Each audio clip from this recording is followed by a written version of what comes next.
Um, it's Monday morning here, and a beautiful July day, and start of a week, and we're still here in this surreal reality of this lockdown.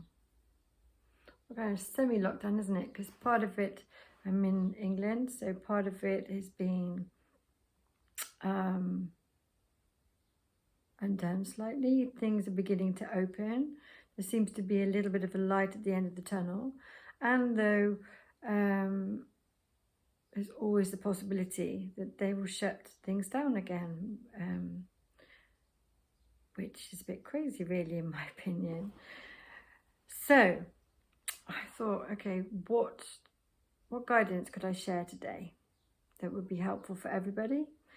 So I went again to my beautiful Ching, which is Book of Changes, or a guide to life's turning points. And this one is written by Brian Brown Walker. The I Ching is actually 5,000 years old, and it's really, really useful to follow when you're actually in a situation where you need some guidance in your life. And I really felt at the moment that there was further guidance which would be beneficial for all of us, as how are we coping? How are we coping on a personal level with the situation we find ourselves in? And what came up was pi. Pi is number 22, and pi is grace, and it is actually mountain over fire. And there's actually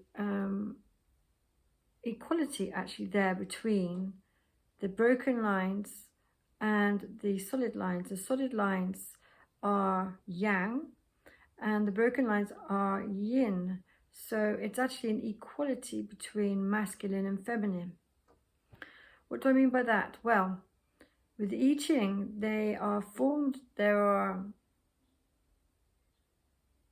different trigrams, which are 3 lines, and 2 together are combined to go and make a particular hexagram, which actually has a message.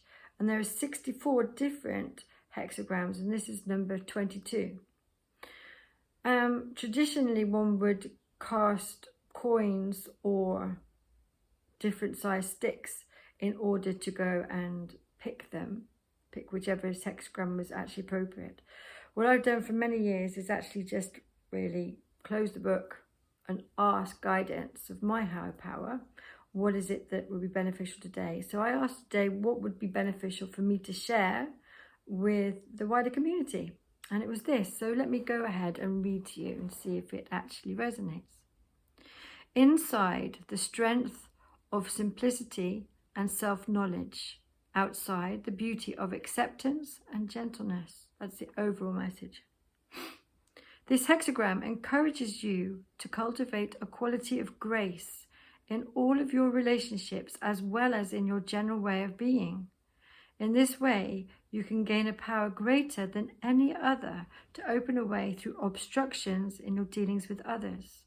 Good fortune is yours if you concentrate on bringing more grace to your thoughts and actions now. It is in human nature to want to use forceful ways to try and get what we want from others and from life.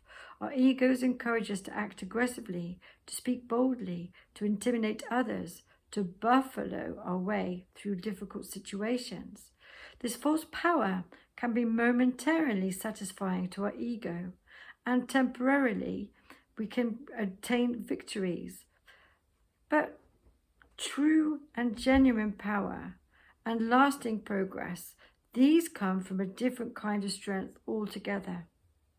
They come from inner strength, which is characterized by a steadfast devotion to the principles of humility, simpleness, equanimity, and acceptance. By gradually letting go of the vain, bullying energy of the ego and accepting the quiet guidance of the higher power, one acquires the substance that makes ongoing good fortune a possibility. This is a time to relinquish self-important maneuvering. Instead, return to stillness and contemplate the inherent wisdom of the principles of the sage. By practicing quiet strength within and gentle acceptance without, you acquire a grace that dissolves all barriers to progress.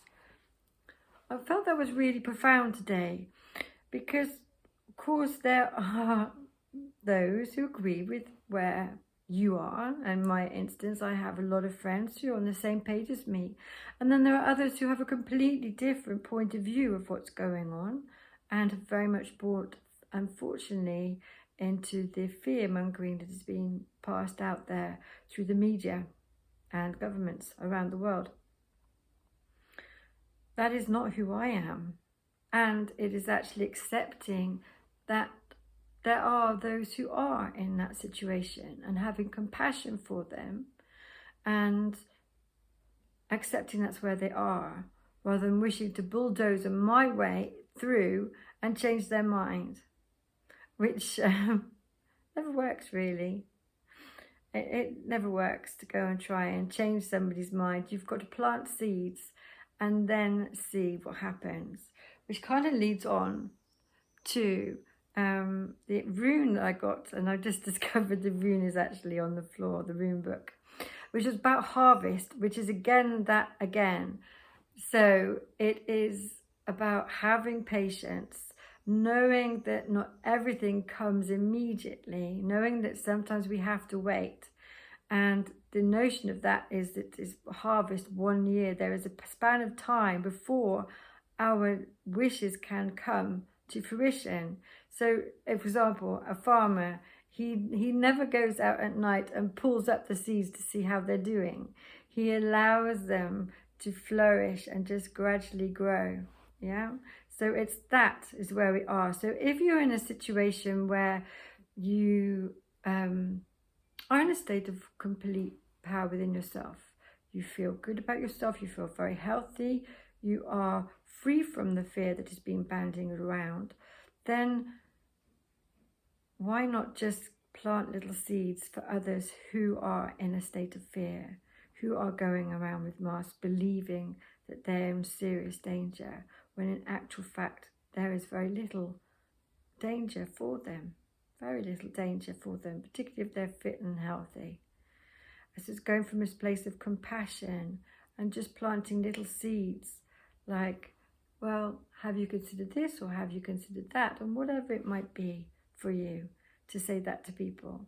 So that's my little message today. Be in a state of grace. I feel that the particular bits here is having inner strength by having a steadfast devotion to the principles of humility, simplicity, equanimity, and acceptance. Accept the way things are and seek to change ourselves, because by changing ourselves, then the world around us changes. So if enough of us change ourselves and we say no to what we feel is an infringement on our rights and our sovereignty, then things can change, and is accepting that there are those who are not in that position at all. So I end with the lovely analogy of the huge teapot. You think, what on earth am I going on about? Well, imagine an enormous teapot, and it's as big as a huge table, so that on one side a person can only see the spout, and on the other side a person can only see the handle. This is an analogy for where you have completely opposite points of view, but both people are right from their own perspective. Because if one person, say me for example, could only see the spout, and I go, no, this teapot only has a spout. That's it. There's nothing else. It just has a spout. But the other person's going, no, it only has a handle. This teapot only has a handle. Then we could potentially be at loggerheads because of our differences of opinions. So it's relinquishing that need to be right. Know within you that you're right from your own perspective, and that other person is right from their own perspective. And if it is that you feel that their perspective is making them be in a state of fear, and you are concerned about their well-being, then find ways to gently perhaps bring them round to a different way of thinking about things. So that's what I leave you with today. Thank you very much indeed for your time, and I'll catch you soon. Bye.